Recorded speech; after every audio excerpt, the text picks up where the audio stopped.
From the banks of Dewey Lake, it's the Dewey Pod Monster.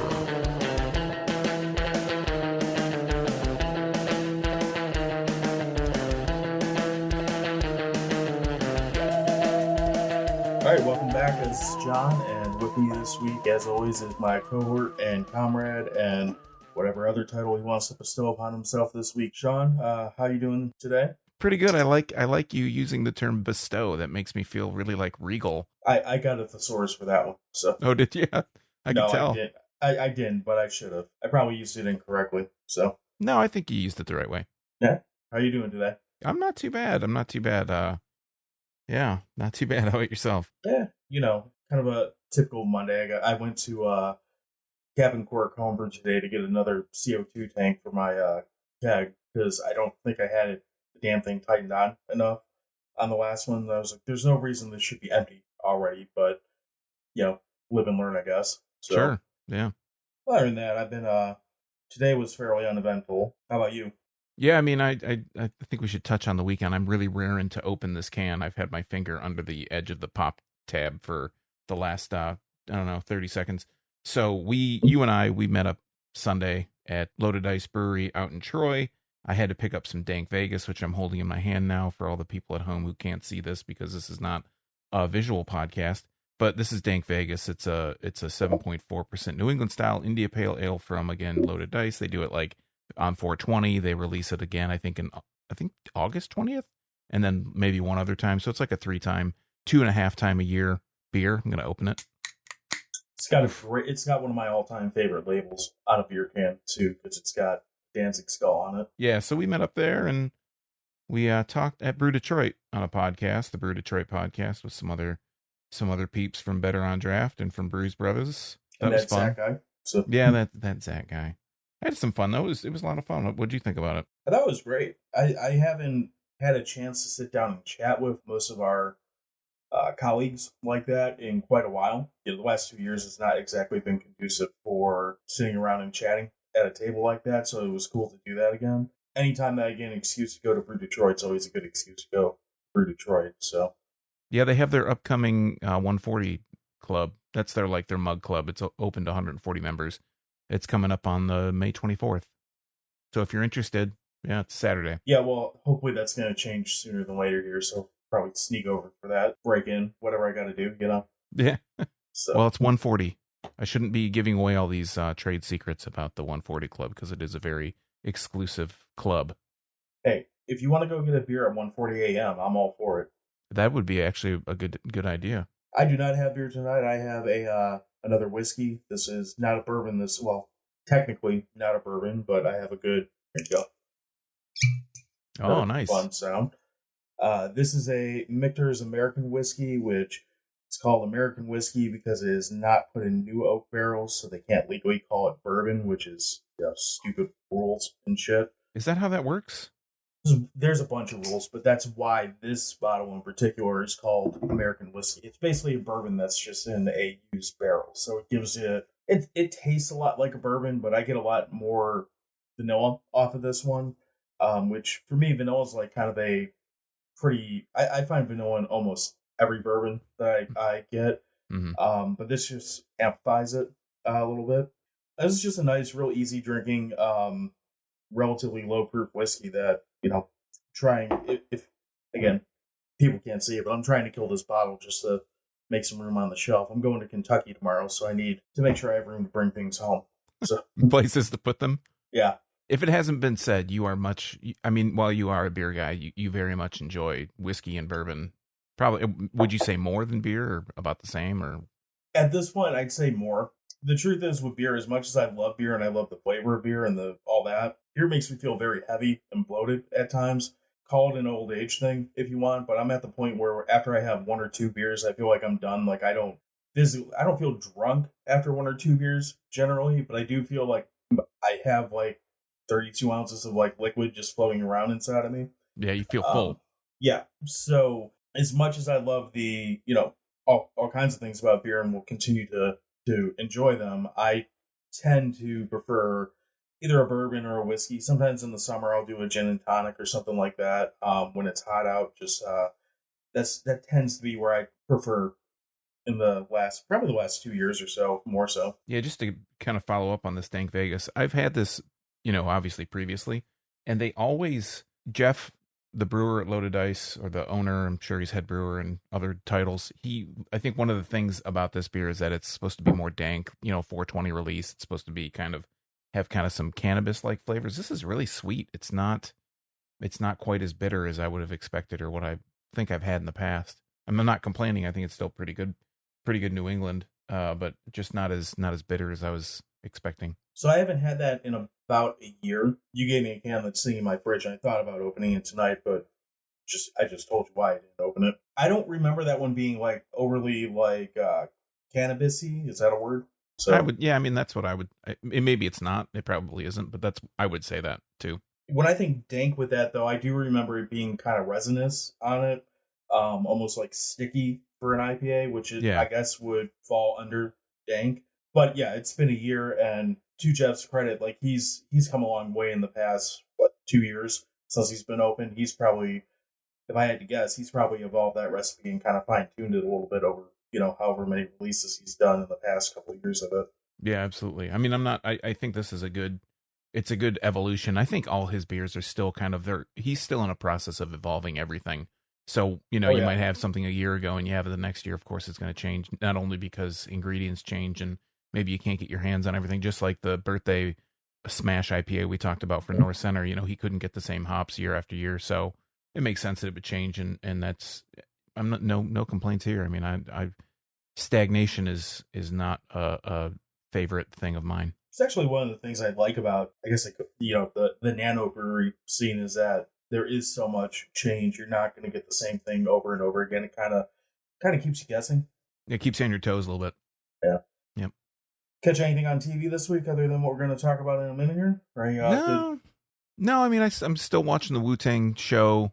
The Wu-Tang show on Saturday morning Cartoon Block. No, I'm still watching the Wu-Tang show on Hulu. And I started watching Atlanta again because the new season, I'm a little bit behind. That came out, I think that started about a month ago. So I just watched the first episode like last night or the night before. So that's a show I really like, and I'm glad to see it came back. And I think this is supposed to be the last season. It's another like hip hop show, isn't it? Yeah, it's Donald Glover, and I can't remember all the people on it, but yeah, I mean, it's like, I guess you could classify it as a hip hop show. I mean, I've not seen it. So I probably sound like an idiot saying that if that's not what it's about. I do like Donald Glover though; he's a fantastic actor. No, it's basically his cousin is this rapper that's like a mini famous rapper in Atlanta named Paperboy, and he starts, this song that he makes goes, I don't know if you'd call it viral or it goes, at least it's a hit in Atlanta. So he goes down to become his manager, and they get into all types of hijinks, and it has some really crazy, really outside the box kind of things. It makes it really interesting. It's not just some formulaic, three camera comedy where they're on a set. I mean, it's a comedy, but it's also got some really kind of deep and serious tones to it too. But it's shot really, really well. And it's just really funny and makes you think about stuff sometimes. I caught, this morning I watched I thought it was going to be a documentary, and I was thoroughly disappointed to see that it was a Netflix attempt at a scripted comedy movie. It's a movie called The Metal Lords, and I only clicked on it because the dudes had like Norwegian death metal bass paint on. I was like, okay, let's see what this is. That's a movie, right?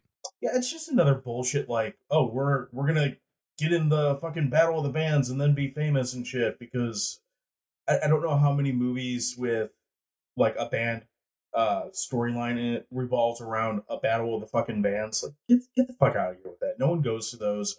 No one likes those. No band was ever discovered from fucking Battle of the Bands. Well, so it's like a kid that's like a rocker, and there's a kid, I don't know and one girl plays the bass, the cello or something, right? Yeah, there's like one kid that's I've seen like that on there.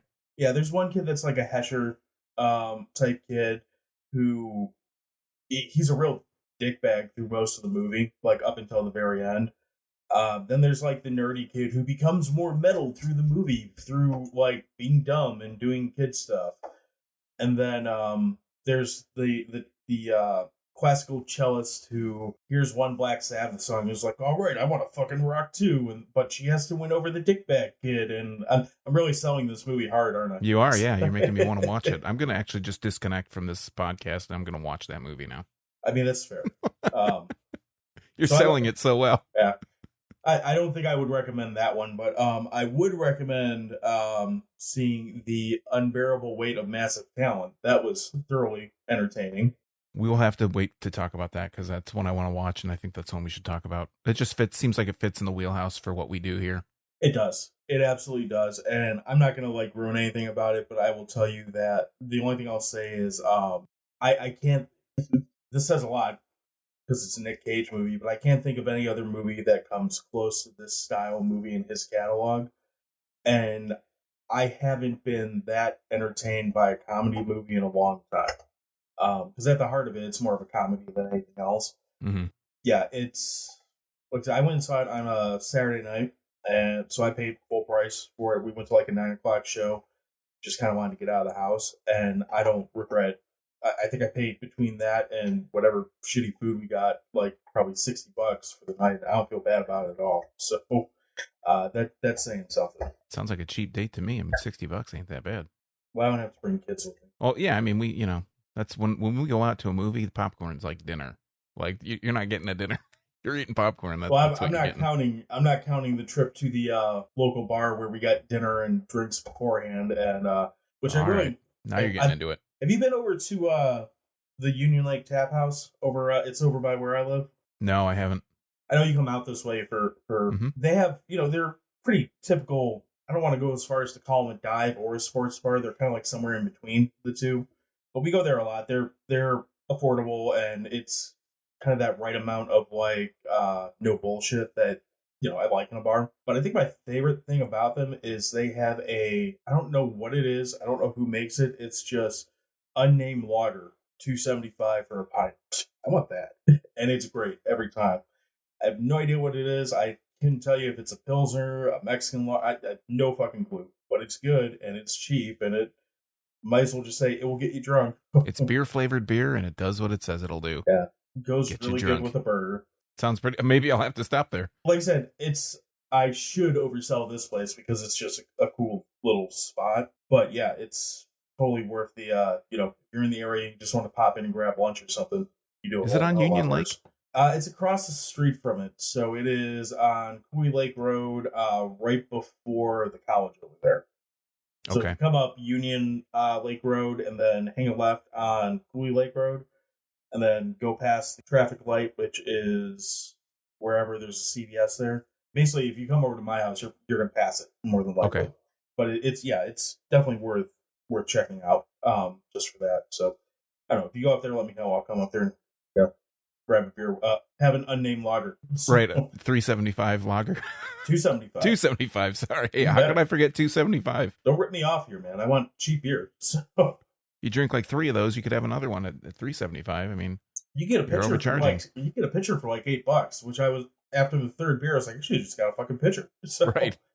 I'm doing the math in my head. That's 3 beers, pretty much. Roughly 3 or 4. Or you probably get 4 of them out of a pitcher, right? Right. And then the other thing I watched this week, which is the topic of this week's episode, is the new Batman movie, or The Batman. That's right, Batman. Right, or Batman 2022, or whichever we want to call it. I'll go with The Batman. I like that. It's kind of like the Ohio State University. That's not a good way to sell it. That's true, but that's the University of Miami.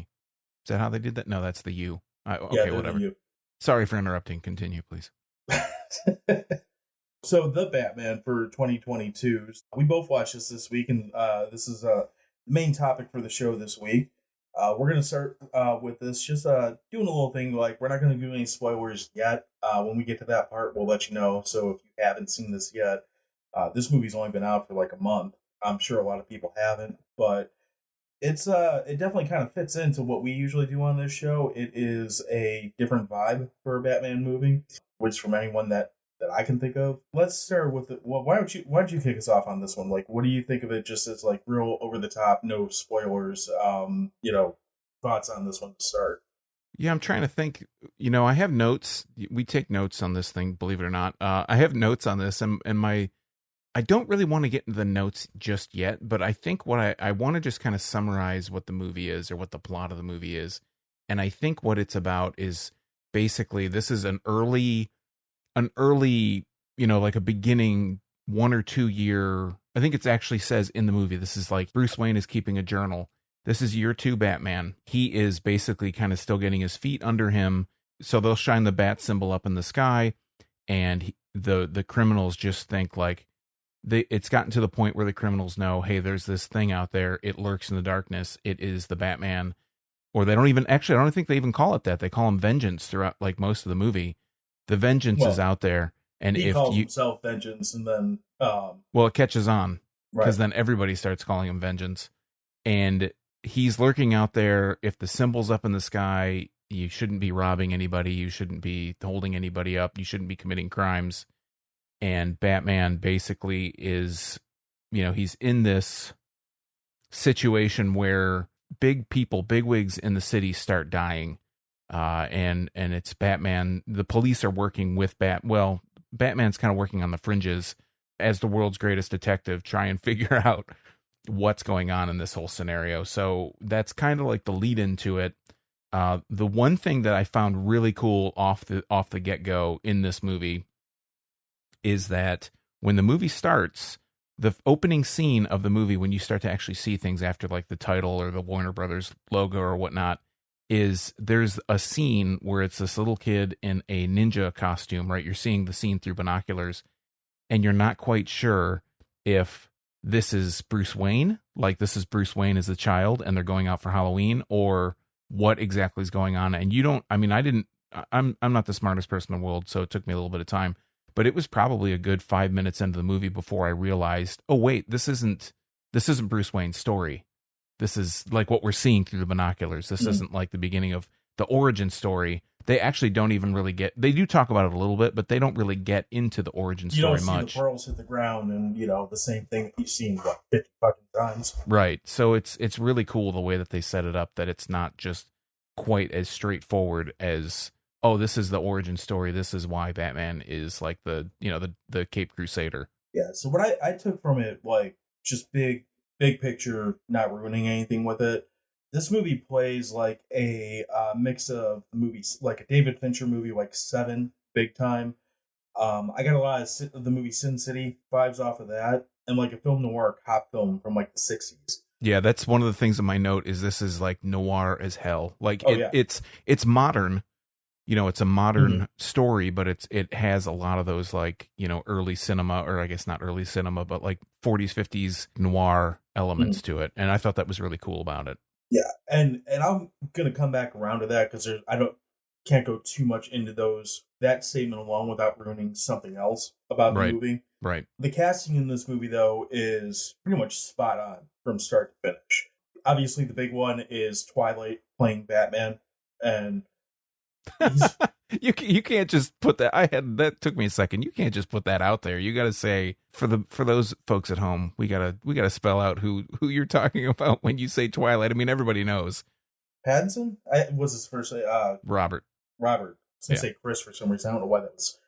I'm gonna blame the whiskey for that. He's great as Batman, and he's probably Batman for about 98% of this movie. As far as him being Bruce Wayne, my opinion on him is kind of but we didn't really see much of him as Bruce Wayne either, so I don't want to overthink on that. Like, I didn't get the impression that they were trying to give us Bruce Wayne's story. This is a Batman story. Yeah, and I think the time that we see Robert Pattinson as Bruce Wayne, he is only Bruce Wayne when he is doing Batman stuff. Like he's doing recon for Batman, basically. Like there's no aside from like 2 or 3 scenes, yeah, pretty much. Yeah, there's no Christian Bale like trying to pretend like he's the CEO. Like there's no scenes in. I mean, there are maybe one scene where they talk about where Alfred, they talk about it like business a little bit. I think more importantly from that, there is no Christian Bale or Michael Keaton or even to an extent George Clooney, like this guy who can woo the city and charm people and has a personality, or is a face of the city. There's like none of that. There's no schmoozing with this Bruce Wayne. Right. Like you almost get the impression that he's like Mr. Burns, but like a crime fighter. Yeah, He's, a recluse or something. yeah. But aside from him, Jeffrey Wright as Gordon is absolutely fantastic. I liked him the first time. I actually watched this twice, which is an achievement in itself because this is a very long movie. Yeah, we got to say this is almost 3 hours, or maybe it's like slightly over. Isn't it like 2:53 or? It's right around. It feels like 7 hours, but it does feel very long. Yeah. But I mean, we'll come back to that too because that's we're gonna have a point to complain about the movie, or whatever complaints we have, and that's right. I'm sure going to come up again.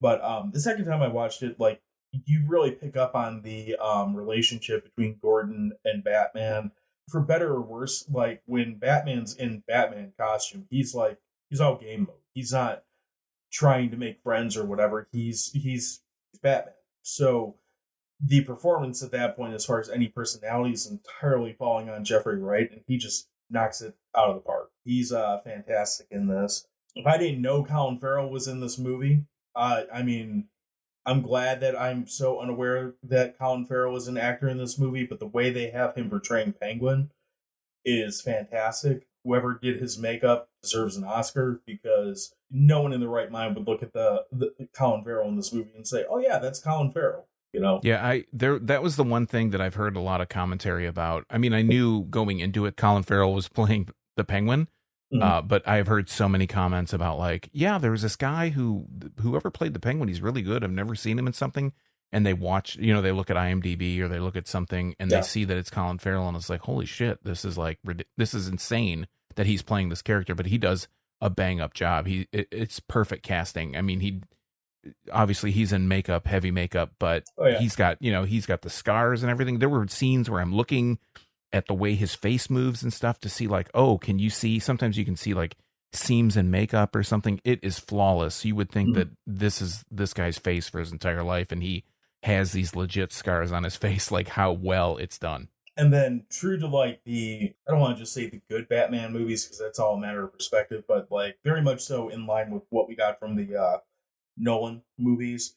Paul Dano as the Riddler in this is just easily the most memorable part of this movie in so many different ways. And he's so good in this movie to the point where I looked him up. I'm like, how have I not seen this guy before? And it turns out I've seen a bunch of movies that he's in. Like he's in Looper, and I don't remember what else now, but like I don't remember a damn thing that this guy's done before. Yeah, There Will Be Blood, man.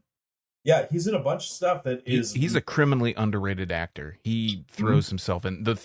One of the notes that I have on this movie that I'll just get into now because you brought up Paul Dano, he plays the Riddler, and I know it's a lot of, obviously it's writing, right? It's not just like the actor's not just making this up on the spot. It's not like an improv kind of performance, but the character is so unhinged. Oh yeah. He's just somewhere else. He's in another universe, and Paul Dano does an amazing job to convey just how insane this whole thing is, like how crazy he is. That the whole thing is just, it's played to the hilt, and he does an awesome job. Say what you will about superhero movies and being saturated with these, especially Marvel movies, the acting in this is just like it. They didn't just play this as a superhero movie. This is like, this doesn't play as a superhero movie. No, I mean it is. It's just a detective movie. I mean, yeah, it's a superhero is in it, but it's like a detective, like a whodunit thriller kind of deal. We'll come back to that in just a second. Because again, I don't want to ruin any type of plot point for anyone who hasn't seen this yet. Because it is a type of movie that if you say much more than there's some people that will say that we've already said too much about things in this movie. Yeah, the subtitle for this episode should be, we'll get back to that. Right. But before we get into like stuff we might spoil, the only other thing I want to say with it is this movie is a relentless slow burn of a movie, and that 3-hour runtime kind of pads that. But the weird thing about that 3-hour runtime, like looking back at it both times watching, I'm like, yeah, I mean it's long as hell, but I don't know what you could really take out of this and take much off of this movie, because every single thing that happens in it, well, I guess you can make an argument up to a certain point, really has this feeling of like despair and just like guttural progression of just vile, rot that is pushing the story along. It almost makes you feel like you need a shower after watching it, just because like Gotham is so grimy in this. Yeah, movie. everything is just so dirty. Right. It is, when we say noir, it's not only because the way that, the actual storyline of the movie, but it's also the way everything is shot. It's so The dark. cinematography, the lighting, Yeah, the camera angles, like the constant. And I know part of this was because they had to shoot during COVID, and they had weird like limits on how many people could be on set at any given time. But there's so many shots where it looks like they just put a rig on in front of whoever was walking. They're like, all right, go do your power strut and just like walk through a dark hallway and look like you're, I don't want to say like it's like a model that's going to fuck someone up. Like they got this like strong, long stride, like big shoulder movement in every shot, and it all lends to the look of the film. Yeah, that, you mentioning the COVID thing, that didn't even cross my mind for not even a nanosecond. Like, you see this movie, there is no impression. It's just shot so well. There are so many people in the crowds. It never gives the impression that this was shot under some kind of, under COVID regulation or any kind of pandemic thing. It doesn't even look like a film that's from the era, because everything is just shot so well. There's so many characters on screen at certain times, the club scenes and all that kind of thing. It's really shot very well. Yeah. All right. So from this point forward, if you haven't seen this movie, you might want to pause this and come back, or if you don't care, that's fine too. Just listen. We're going to ruin it for you. But basically, going forward from here, we're going to talk about the film in more detail, which includes plot points, character stuff, and whatever. So you've been warned. This is where spoilers they're gonna be a thing. So. And I just want to say, like, off the bat, it's funny, we talk ahead of these episodes, like before we start recording, and I think I was the one like, we should put a spoiler thing in here, and I'm thinking, John's telling me like, oh, I'm gonna say something about spoilers, and I'm thinking, oh, it's gonna be like really deep into the episode, we're gonna get like 20-30 minutes into this thing, and then we're gonna talk about spoilers, and we're probably a good maybe 20 minutes into this thing, and now we're already going into spoilers.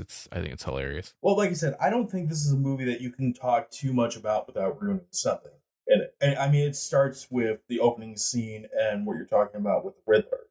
I mean, right off the bat, you get this guy who is, if you had the character of John Doe from Seven have a baby with the Zodiac Killer, that's basically what you get in this fucking movie as the Riddler. He is, like you said, unhinged. He's smarter than hell. He's well thought out. He's well planned. He has moments where he goes a little bit like Jigsaw from the Saw movies. He has moments where he gets a little bit like Ghostface from the Scream movies. Mm-hmm.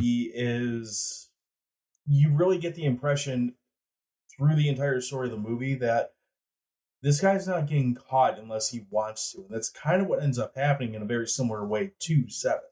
Right. In fact, you could almost say that's a negative of the movie, is there's a lot of things that it draws like very clear and obvious influence from, almost to a fault. The reason why it's not a fault though is because it's just done really well, and it really does pull you in and keep you engaged in the movie. But the other thing I really like about, which is kind of mixed in the opening, and this is right after where you get the Riddler's intro, is I love that in this movie, like you were saying, you see the bat signal and criminals start being like, oh shit, here comes vengeance or whatever. I love that you see Batman lose control like a couple times through this movie, and right out the jump, like he's just beating the fuck out of this dude to the point where the guy he saves is like, well, man, don't hurt me. Right. Yeah, the scene is he's not on it, but there's a subway car full of these like unnamed gangs. It's basically they have face paint on from the comic book, but I can't remember the name of the. Yeah, they have like face paint, like skulls kind of painted on their face basically, and there's a guy that's like an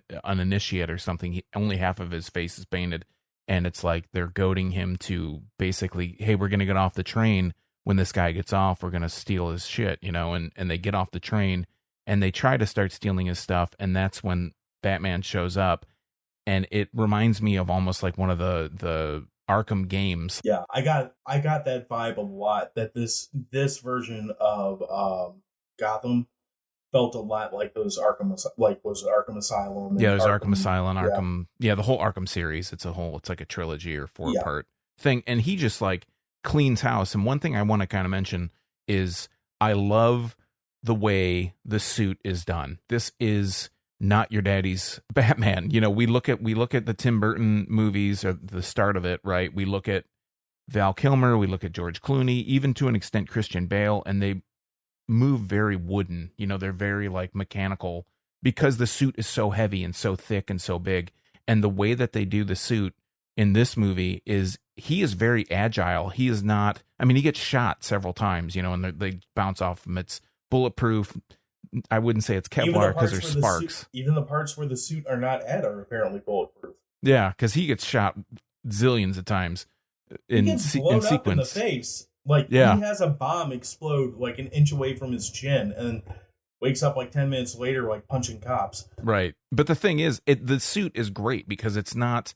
the way that he moves, that Pattinson moves as Batman, is just so fluid. He's not restrained by the suit. The suit isn't a hindrance to the way he moves. And while you're supposed to believe in the other movies, obviously, that Batman's still this agile like force, it just doesn't play that way on screen. Whereas this movie, he actually moves the way that you would expect Batman to move, like the way that you see it in the comics.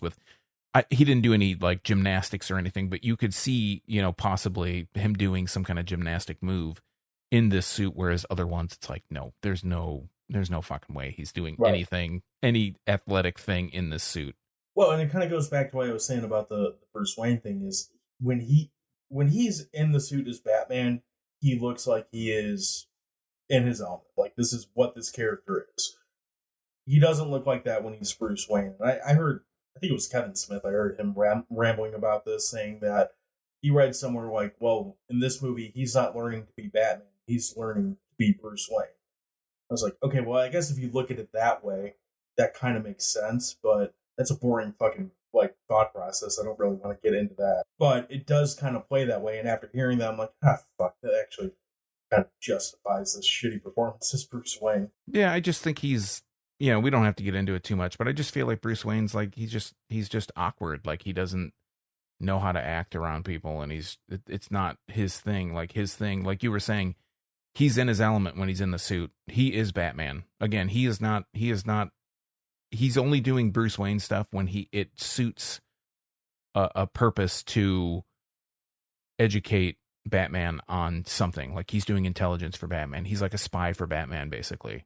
I don't know. I like the I like the second time he went back to the club just as Bruce Wayne. Like, he goes to this club like 3 times in the movie, and the first time he goes in like the full Batman garb with like, you know, Batman voice goes, "You know who I am?"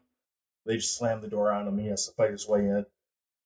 And he comes back as Bruce Wayne like probably an hour later in the movie or something like that. And same question, "You know who I am?" I think he still uses the Batman voice in doing it, which is kind of funny. Because there's not a lot of humor in this movie at all. And they slam the door on him again. Then they open the door right back up. They're like, "Oh, come on in, have a drink. You know, come. You want some women and some cocaine or what, or eye drops or whatever their thing was." Yeah, drops. Yeah. Which that was I don't really feel the need to like. I don't know why we feel the need to make up a new drug just for Gotham. But I was thinking the same thing. Like, why does that have to be some fake drug? Like, just say it's heroin or it's you know, cocaine or it's fentanyl or it's something. Maybe that's part of how they get the PG-13 rating, because I'm not entirely sure. This was PG-13? Yes. The silence here should be deafening. I would not have plugged this as a PG-13 movie. I mean, I didn't look at what the rating was. No, this is PG-13, and if there was ever a hard PG-13, this is it. I mean, you see in the first scene of this movie, the Riddler straight up cracked the mirror of the city's skull open with I didn't know what it was either, but it's a big hunk of metal, which later turns out to be a plot device. Yeah. But right from the go. So, I mean, this is... Well, they do not show... They do show just like a blurry background or something. Like, they don't actually show somebody like cracking, you know, smashing somebody's skull in, but still, like, all the stuff that goes on. Yeah. I mean, it's effective. Absolutely. And that's what makes it great cinema, is as much as I want to see all the gore and all that other crap, like, you know, you can do it just as well by giving you just enough to put it in your head. And that's what this movie does. And I just want to say, you mentioned the part about the voice, you know, like, oh, he has the Batman voice. I like the way... It's not Christian Bale Batman voice, thank Christ. Exactly. I love that this is not the gargling with razor blades voice. This is a regular person's voice, just like a lower register, a whispered lower register, rather than like, it's not Satan from Spawn. You know, this is like, this is a real person's voice rather than Christian Bale. I don't know how he didn't blow out his voice, his like vocal cords, because the way that because the way that he talks as Batman through the whole movie or the whole trilogy in his kind of era, it's just so far outside of how Pattinson does the voice. It's just a little bit different than his regular voice. Especially when you get into the one with Bane, he's like yelling through half that damn movie. So, right. How'd you like the Batmobile in this one? You know, I didn't mind it. I know it's basically like a souped up muscle car. Essentially, it's like a Charger or something. Yeah, it's a Charger. Yeah, they just put a different body kit on it and they rolled with it. But I did like that a lot of the movie, the vehicle that he uses is a motorcycle. I mean, it's loud and it's not practical because you could never sneak up. You couldn't sneak up on anybody with a Batmobile the way it is because it's like a jet powered Charger with an engine block that turns like red hot from the metal being so hot. But so I love that it stalled out when he started it the first time. I thought that was great. Yeah, but I like that he travels on a motorcycle for a lot of it because he's a little bit incognito. He like changes in and out of the suit. But I did like that. I thought the Batmobile, I know there's been a lot of criticism about it because it's not over the top. It's not the Tumbler.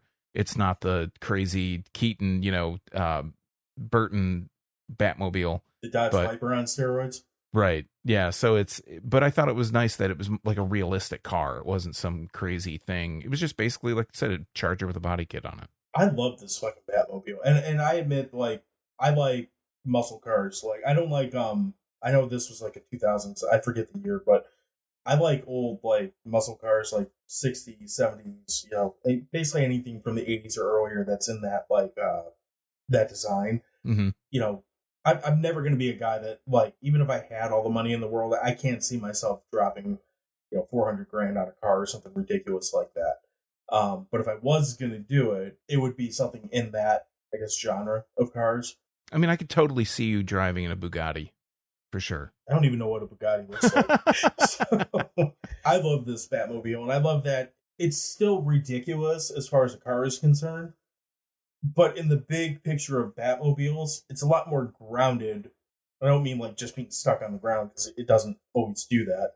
But it's a lot more grounded of a vehicle, and it's like, oh, you could conceivably like purchase this without like the FBI having a registry of you owning this car, Obviously, you'd have to have the jet engine part modified on it separately, but sure. It's not like Tumbler where, I mean, they kind of explain that because he just stole it from work, but it's not like the Tumbler where it's like military grade or something. Yeah, like you gotta like think that they know exactly where that fucking thing is, no matter what, just because of what type of vehicle that it is. Well, let's talk a little bit about, since you brought it up, let's talk about a little bit the Batmobile. Like you said, is kind of more standard issue vehicle.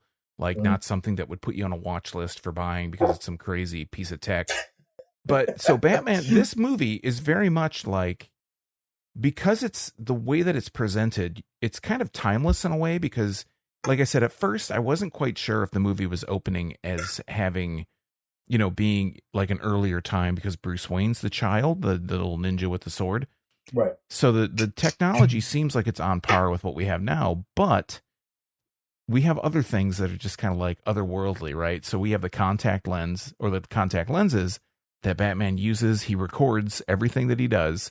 He can go back. It's ingenious. It's an ingenious plot point because then he can go back and scan all this film or all the footage from his contact lenses, and he can watch and see people's faces. He can say, "Oh, that's like Anthony Falcone or whatever." I love watching him argue with Catwoman when she had him on. Yeah, so that's kind of I was getting at that part, like. That's one of the complaints, nitpicking, a huge nitpick on the movie. He gives her these contacts that she goes into the club, and she's like his informant, like she's infiltrating this club for her. She works at this club, and she goes in and has the contacts in. Eventually, she takes them out, loses signal, whatever. Days later, she asks for help using these same contacts. Like they're these things sitting on her like a table or something. Yeah. Yeah. It's like, oh, these technology's advanced to the fucking moon, dude. We can have contacts that Got 3 a hell days of a later can battery in still that contact. So right. How I'd love to see where the battery was. Maybe they're solar powered or something, but she can contact them 3 days later with these things. They like have an extended charge. You know, it was she contacts him while she's not wearing them. So however they're right. being powered is It's not by the person, not by the body. Right. Yeah, that was an interesting point. What did you think of Catwoman as a whole in this movie? I was just about to grab a beer, but let me get this part because this is on my. So when I started writing notes about this movie, I basically did a list of I like, right? I did a list of I don't like, and then I did a list of meh. On my list of I don't like is actually Zoe Kravitz. I think she did a decent job in the movie. I'm not a big Zoe Kravitz fan. I don't like her dad. I don't mind her mom, but. I don't know her mom. I don't know if she's Lisa Bonet. Lisa Bonet from The Cosby Show. Oh, man. The education of John here about The Cosby Show and Lisa Bonet. Anyways. I don't know Bugattis. I don't know. I know. You got a big gaping hole in your knowledge base there. But so I don't like Zoe Kravitz, but I don't think she did a bad job. Like, I think she actually did a pretty good job as the movie went on. At first, I was like, oh, this is Zoe Kravitz. I'm not going to like her as Catwoman. But she does such a decent job at it. She's very convincing. She's very conniving, and I thought actually she did a pretty good job. There are times when she plays like the helpless kind of, damsel in distress kind of part, and there are times when she is like she has to be talked off a ledge from killing people. So I think it was a good role, and she did a good job. Like the dichotomy between the person that's like running scared and the person that's super strong and the feminist and all that kind of stuff. So I thought it was a good role.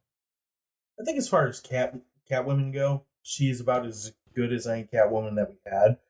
What I did like about her is she's a really good barometer of just how shitty everybody is in this movie.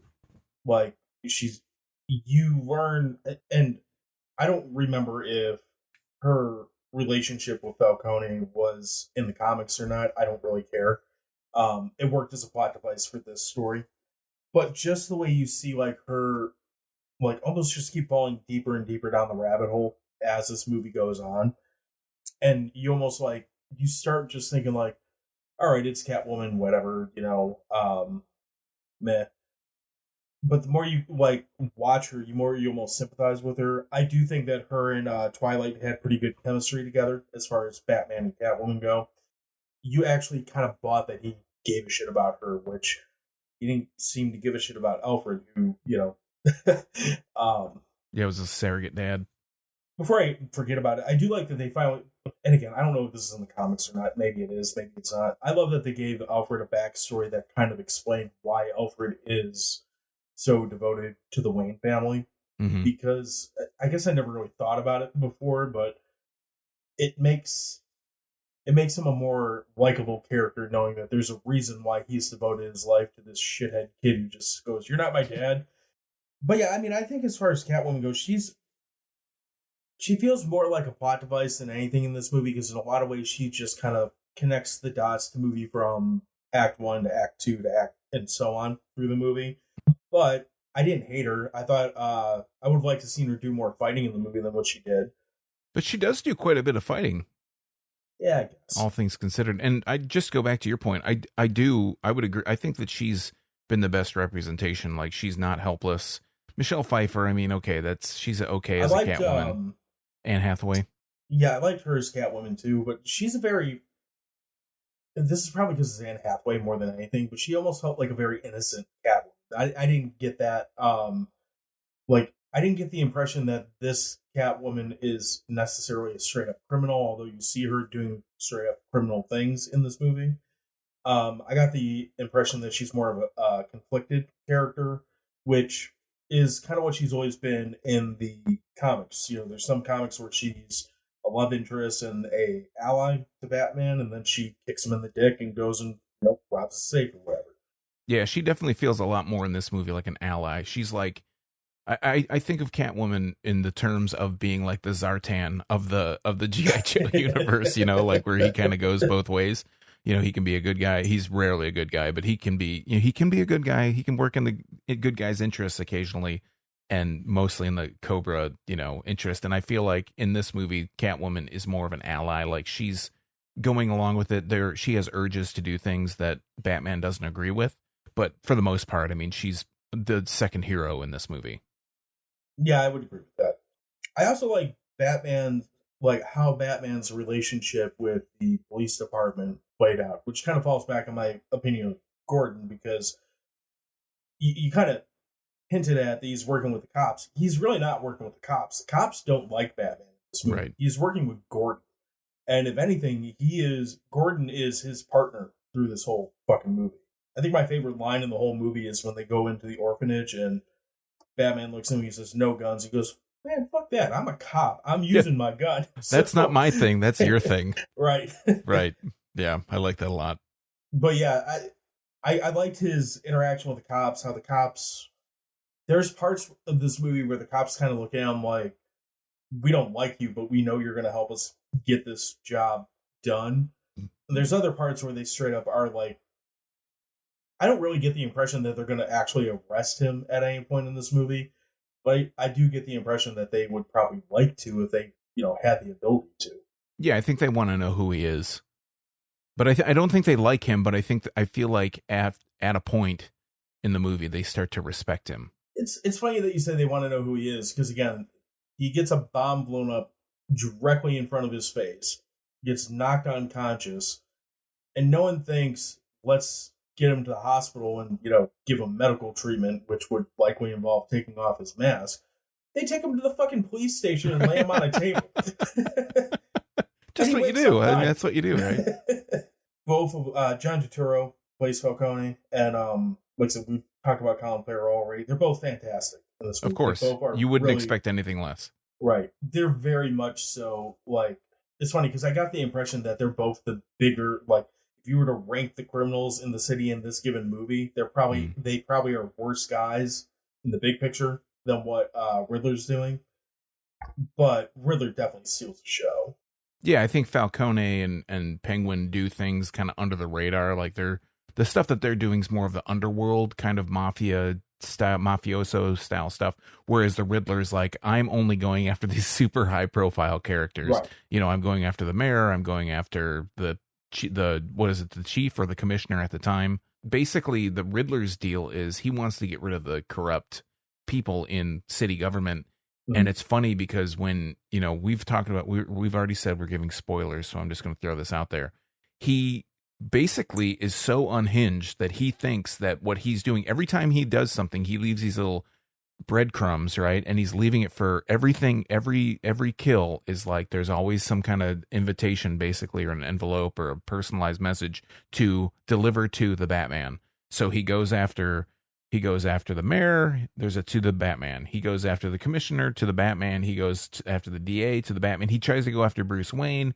He leaves a note to the Batman, right? So it's very John Doe feeling from Seven. It is very, like, again, I don't want to say to the T, but it's that same vibe of, if you saw a set, like, I don't know how you can't compare those two movies. Well, yeah, ciphers, but they're that's more of a Zodiac thing, but yeah. But I mean, it's very much so, like, every one of the, you know, 7 kills, they had, you know, some random clue that was left that, you know, only the 2 super cops could find. And again, that's not really a negative to me, because 7 is pretty, well, I like David Fincher a lot, so that's actually a hard, I'd have to sit down and, like, think about how I would rank those out if I were to rank them. But It's definitely one of the better movies in his catalog, for sure. Yeah. So the comparisons between that, you know, if you're going to pull from a serial killer, fictional or non-fictional, you do a hell of a lot worse. I think it's interesting that they go with the Riddler. Like, we've had the Riddler in Batman before, but it's been Jim Carrey. Jim Carrey in his most Jim Carrey-est. Yeah, exactly. And this is like a serious, I mean, for everything that we've ever seen the Riddler in, right? We've seen him in the original Batman show, in the 64 whatever show with Adam West. We've seen him, the campy. he's Frank Gorshin, like former comedian and blah blah blah blah. He plays it as thoroughly entertaining, by the way. I have a real soft spot for the '60s Batman. So it's super entertaining, but he's not he's like innocuous, right? He's just like he doesn't pose a threat. He's just like, oh. But this is the first time.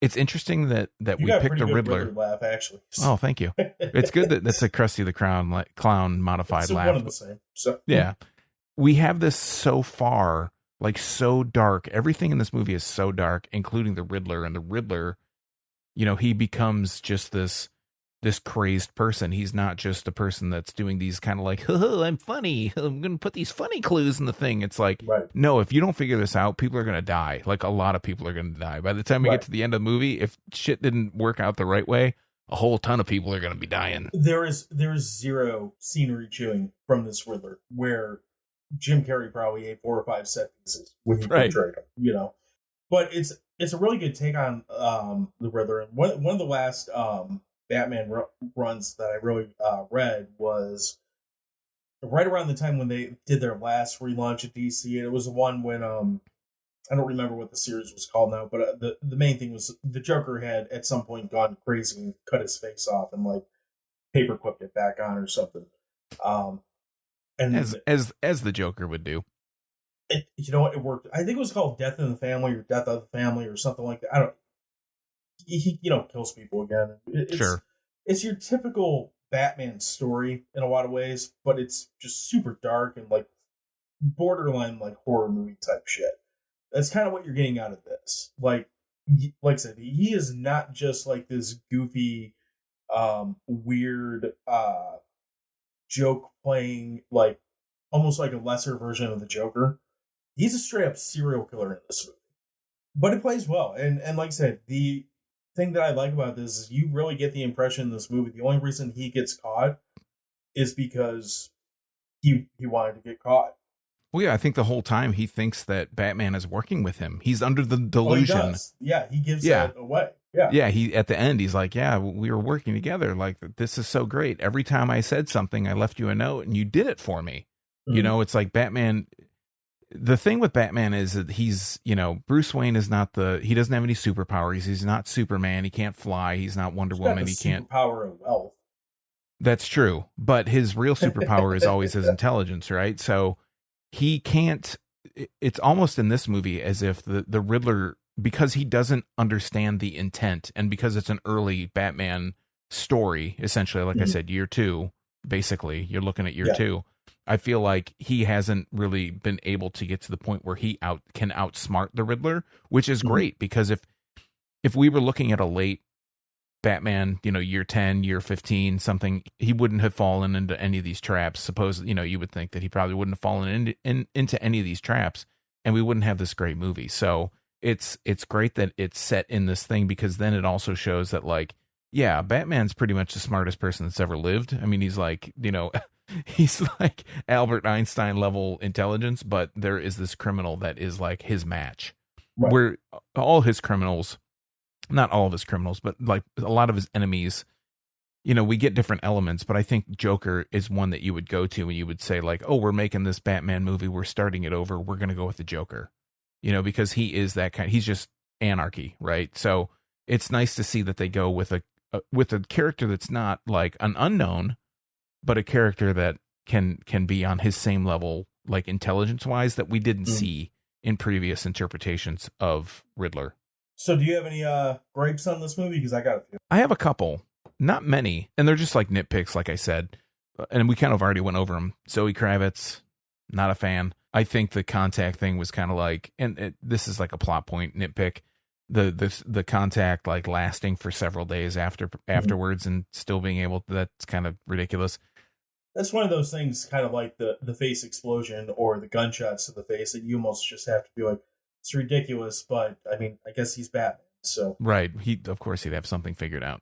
Right. The other thing is like, so Riddler is big into recording these things going on, or like vlog style videos that he does. Right. And yeah. I just think it's ridiculous. It's not really, I guess it's not that far outside of like real life, but he's he's recording these people like snuff films, basically, and the media, the news, is just broadcasting these things. There's no editing. That was funny as hell, and I love that every time they broadcast one, he comes in from like the side panels of his cell phone, basically, and that's where you get a little bit of kooky Riddler, where he's like, "Ooh, look at me."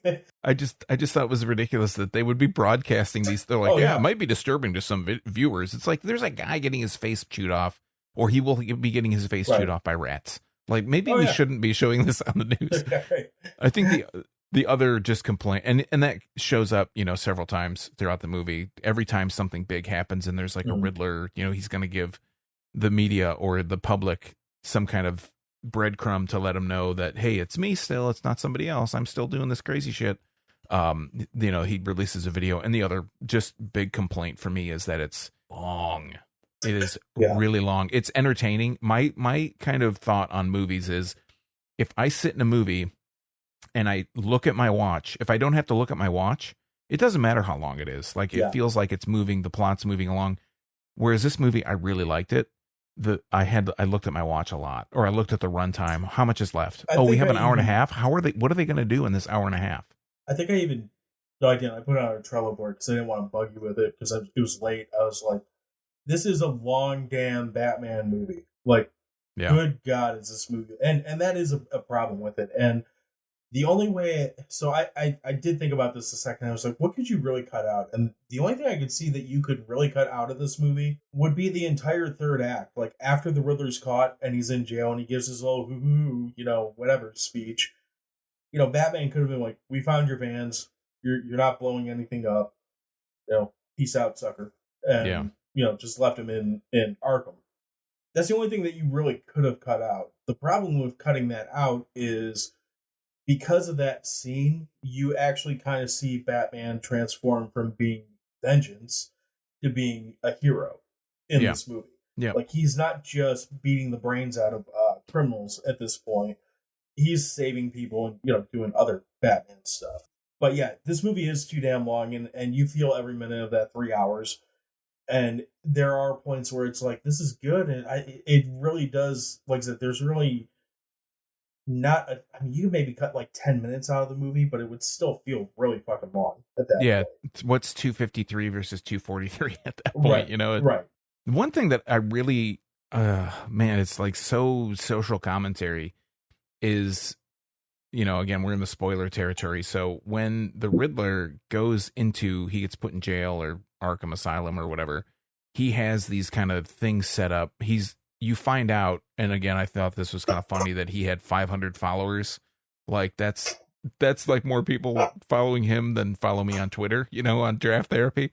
So I thought that was kind of funny. But so he has all these followers, and he's been doing all these live streams, and it's all these, extremist people, right wing. I don't know if it's necessarily right wing, but it's definitely extremist, like anti-government type people. It kind of felt like commentary on the whole, like, January 6th? January 6th, yeah. It kind of felt like commentary on that. Yeah, and I thought that was really actually pretty interesting, because after he's put into Arkham, he still has his minions out there, and they've like, oh, hey, we've sourced where we get these masks so we can look like the Riddler. We've sourced where we get weaponry. This is what we're going to do. We're going to meet at this place at this time. And then they start, like, they meet, basically, you could think of it as like the Superdome I was going to say Metropolis in Gotham City. It's basically Madison Square Garden, except they called it like Gotham Square Garden or something like that. They still call it Square Garden, but they all meet there, and that's where, like, so after the Riddler's captured, like, he has these vans strategically set up along the seawall that explode. Water floods the city. Never existed in any version of that Gotham you've never heard of before. Like, you think, okay, Gotham's like New York. Okay, that makes sense, but you're making a lot of inferences there, right? Right. Excuse me. So do not edit that out.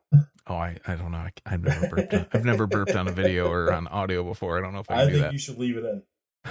We'll see. We'll see how I feel.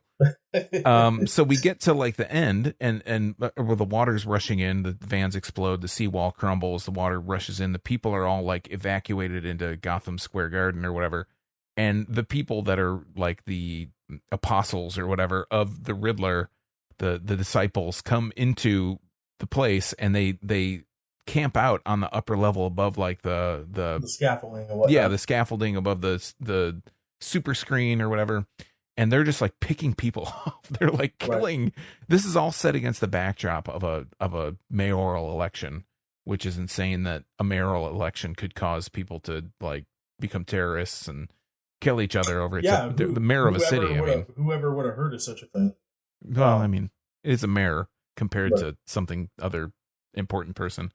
I guess a mayor of a big city is important, but yeah. So they set this thing up, and they're just like doing the Riddler's bidding, and it just feels so like prescient based on what's going on in this country right now. So it was really, I don't know, it was just kind of crazy, like all that is written into the script, and that's so like fresh in everyone's mind. So it was really interesting to find some kind of deep meaning in a, you know, for all intents and purposes, a superhero movie. Yeah, I mean, I noticed that when I watched it, but it didn't stick with me that much. It just kind of felt, honestly, it felt like the Arkham games, because whenever you're playing those, like whichever bad guy you're going after in those games, like, oh, I'm going after the Joker, so the henchmen look like Joker guys, or I'm going after Two-Face, so they all have two faces for some reason. You know, like it kind of felt like that to me. But I mean, as far as like the visual of it, but it definitely was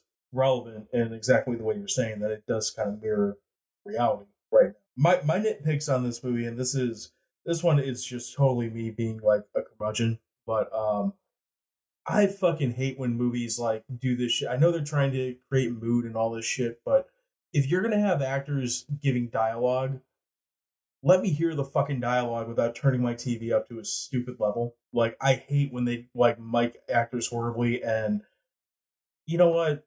It doesn't take me out of the movie to be able to clearly hear whatever each character is saying. Where did you have a problem with that? Throughout the whole fucking movie, anyone who wasn't Batman that was talking, I could barely fucking hear him. Okay. Yeah, I didn't notice. I mean, I know exactly what you're talking about. I watched this, you know, I should have watched this on the full cinematic experience in a 100-inch television, you know, 4K, HDR and all that shit. That is what the unbearable weight of massive talent is for. Batman is okay on the home screen. So, I watched it on an iPad, so with headphones on. So I didn't have any issue hearing everything. You watched it on headphones. I've had it on in the living room. But that was like, again, minor gripe, but I fucking hate that in any movie. Like, if you're gonna have people talk, they don't have to like whisper through the whole fucking movie. Let me hear them, you know. Kind of coupling with that, because this movie is so damn long, the scoring and the soundtrack, they use the same like little melody that they put in the trailer over and over and over again, to the point where you're in like the 2.2 hour point of the movie. You're like, don't you have another song? Like, come on. I didn't notice that. No? The one piece of music that I want to mention that I did notice and that is reoccurring is that they play Nirvana. They play Something in the Way. I know that, you know, we talked, I don't know if it was last episode. I think it was last episode. You talk about your Nirvana tape and, you know, getting thrown out the window or whatnot.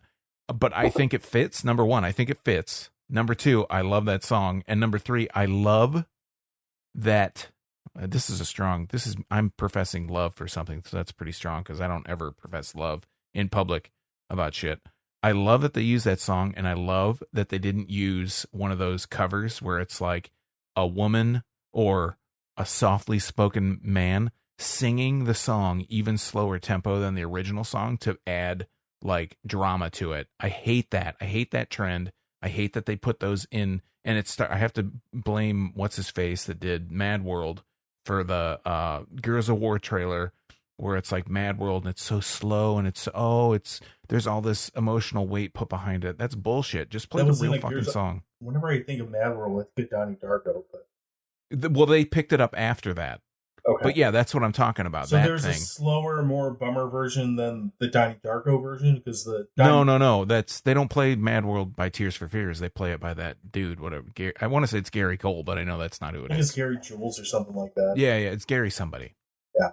So when they buck that trend and they actually use the real song, because it's already slow enough, like the real song, but they use the whole thing. They don't cut it. It's not like, I mean, they do. It's not the whole song, but they use a segment of the real song rather than hiring somebody to make a cover where they sing it even slower, even more dramatic. I know it's supposed to add drama, but it's cliche at this point. So I really, that's one of my notes. Like, they used Nirvana's Something in the Way. A lot of movies would have used some slow-mo interpretation, which is a current trend, especially in trailers. So I was really happy that they didn't just, do some cover that was even more of a downer. Like the end of The Matrix, where they use that Rage Against the Machine cover. Yeah, yes. Well, that was the band where the chick like pissed in some dude's mouth on stage. That they got in some kind of trouble like just a couple months ago. I didn't hear about that. But well, okay. that's the band. They sound lovely. Very punk. No, not. I mean, I guess. I mean, Gigi would have done that, but yeah, I'm gonna say no. The other thing I didn't like in this movie, though, I'm gonna say I don't like it, depending on what happens next. Because we're getting at least one, probably two more, if not like several more of these, the Batmans from sure. We're getting at least one more with this director, I'm sure, if not two or three. I don't want to see the Joker as the big bad in the next movie. Now, if they take the scene that the Joker has in this movie, and again, we've already said it, but this is a huge spoiler if you didn't know this. If the Joker is in this movie, and if the Joker is in the next movie, or preferably two or three, as just this looming threat that kind of pops up for like a little 1 minute, like, oh shit, yeah, this is still a problem that we're going to have to deal with eventually. Like, again, a looming threat that never really gets out at any point. I'm okay with them being used like that. But if we're just leading into, what would this be, like the fourth Joker in like 5 years or something like that? I give the Joker a break. Like, I've had enough Joker being the big bad for at least 2 or 3 movies. Well, we had Jack Nicholson, we had Heath Ledger. Who else we had? We had Heath Ledger, we had Joaquin Phoenix. Oh, okay. I wasn't. Yeah, I don't even count those guys. Yeah, but he had a movie and he was the fucking Joker, right? All right, sure. And punk rock Joker. No.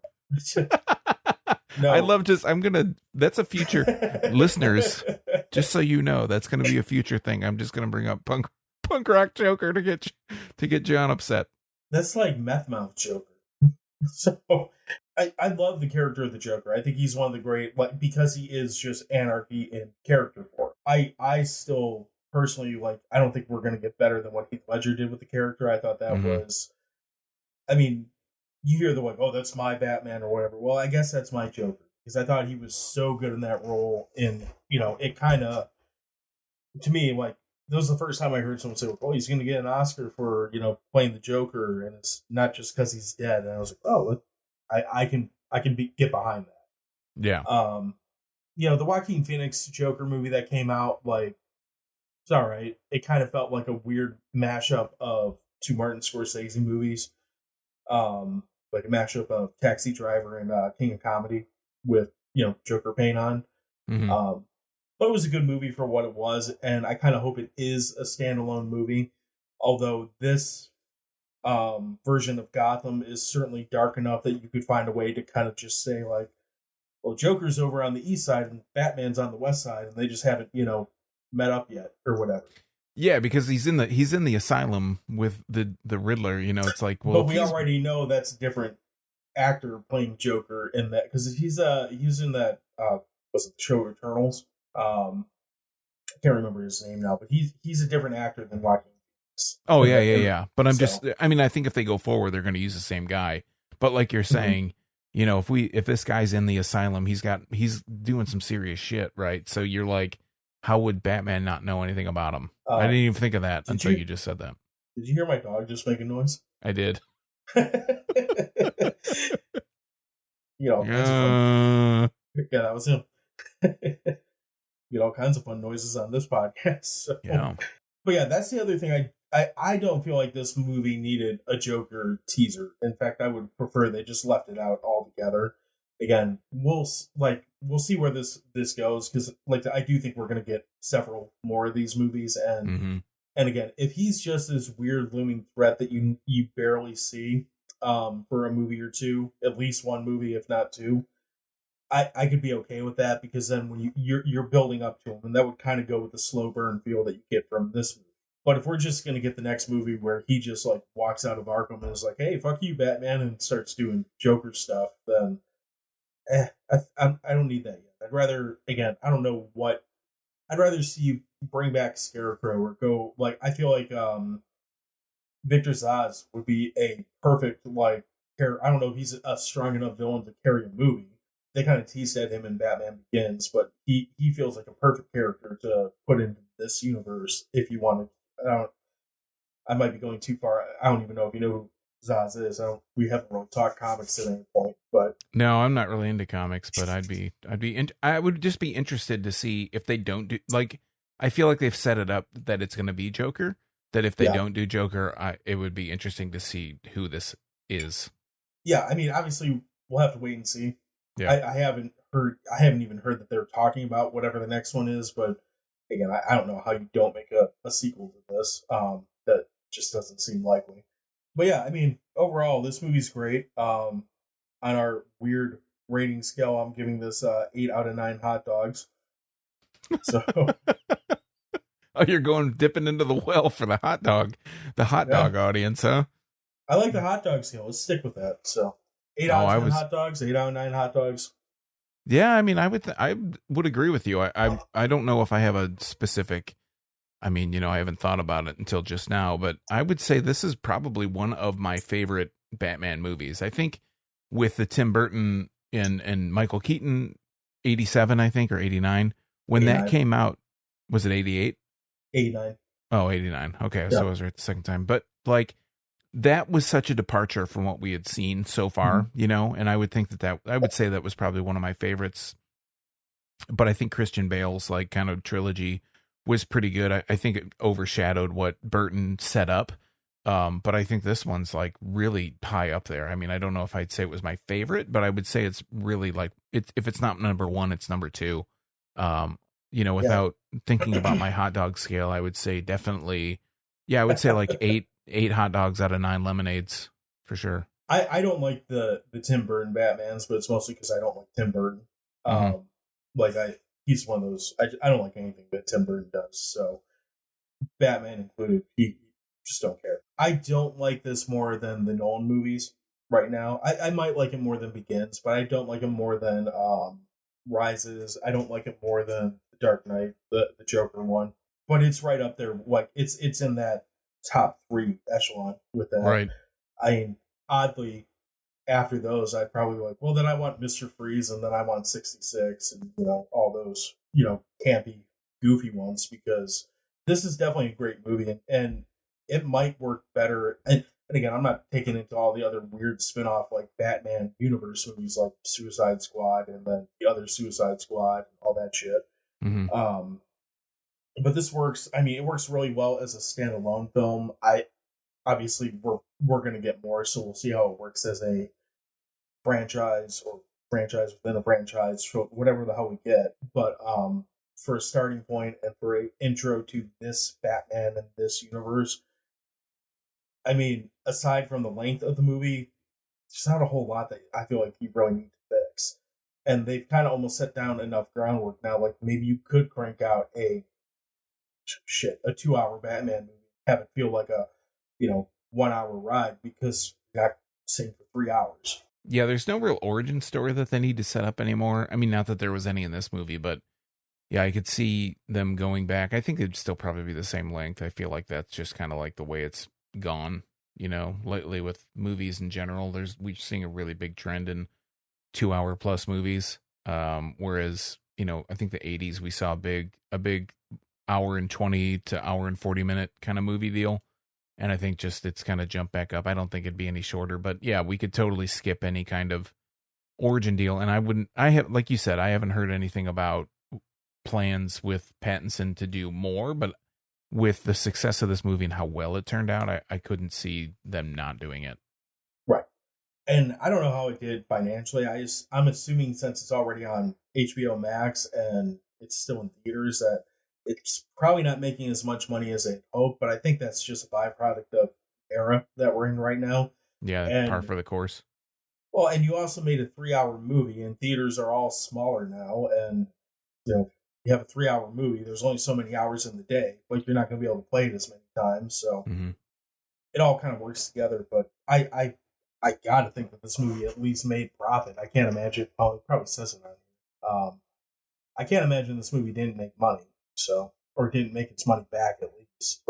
You got anything else before we wrap up here? Yeah, I just wish that maybe Batman wasn't the only. That was a question I had. Like, why is Batman the only bankable DC product there is? I know that, now we have Peacemaker, which is just a minor character in Suicide Squad, but every other. Is it any good? Peacemaker? I haven't watched it. Are you serious? I watched the movie, but I didn't watch the show yet. If you have not seen Peacemaker, you need, once this podcast is over, just devote not the rest of your life, but the next week to watching Peacemaker. I think it's the best DC thing they've ever done, and probably one of the better shows that have been on TV in the last few years. That's pretty strong words coming from Yeah, you. I mean, So Cena comes across so well. Like he doesn't. It's not. He just does a great job. It's funny. It's got action. It kind of has a little bit of drama, a little bit of emotion behind it. I think it's just, I would, if we didn't have something probably scheduled for next week, I would say, like, let's talk about Peacemaker, because it's just really interesting. It's really funny. It's I'm gonna need more than a week to catch up on a TV show like that. It's 8 episodes. You can do that in a week. Sounds like homework. I think it's the reason why Batman's the only one that's really bankable, though, is, I mean, I don't want to go as far to say that he's relatable, but he's more grounded. Like Superman, as a young kid, I used to love comic books, and I never liked Superman because it's kind of the same reason I never liked Captain America. It's too much of a goody-goody, and he's essentially invincible. Like, that's not a very fun character. The thing about DC is they got so many good characters that are in their archive. They just don't seem to be able to find directors that want to put that like as a good vision, or I guess it's just as likely they might have someone in their production rooms that's like, well, no, you got to do this, you got to, like, that's not letting their directors direct what they need to do. So we should say, and I know you've mentioned it, we've probably mentioned it a couple times, you've mentioned it, The Batman, the 2022 version, is available on HBO Max to stream. Yeah. As well as it might still be in theaters near you. But it is. Yeah, so if you're interested in seeing it, you can definitely catch it on the streaming service. Mm-hmm. Yeah, and it's worth, even if you, I don't know if they have a free month or whatever, but even if you pay for $10 a month for HBO, it's worth it for that. And go watch Peacemaker or go watch Curb, or there's actually HBO is one of the streaming services that I don't feel bad about paying for right now. So yeah, they have so much good stuff. I would say, I mean, just kind of go along with what we've been talking about. If you don't have HBO Max, if you do, and you got a free month, or you've got something else you want to watch and you haven't seen it, definitely I would say to catch Peacemaker. It gets like my highest recommendation on any kind of media right now. Yeah, I'm not going to go there because I haven't watched it yet, but I would say watch Curb because it's got Larry David. He's amazing. He's a funny man. That's going to pretty much wrap us for this week. So until next week, make sure to follow us on all the socials. Find us at Dewey Pod Monster. Sean, go ahead and plug your plugs. Yeah, you could find me on YouTube under Draft Therapy, or youtube.drafttherapy.com. We'll take you right to my YouTube channel. I talk about Michigan beer, talking about different beer, just in general, not any, I focus on Michigan beer. So yeah, find me at Draft Therapy, and my links to all my social media stuff is on that same YouTube profile, so you can follow me and look at the stuff I've been drinking. And yeah. And also keep an eye on the Brew Detroit podcast. Both Sean and myself were on that on an upcoming episode. I think it's going to be episode 4, episode 5, something like that. But we'll make sure that is shared when that drops. And like I said, it's a good time as well. But until next week, we'll talk to you later.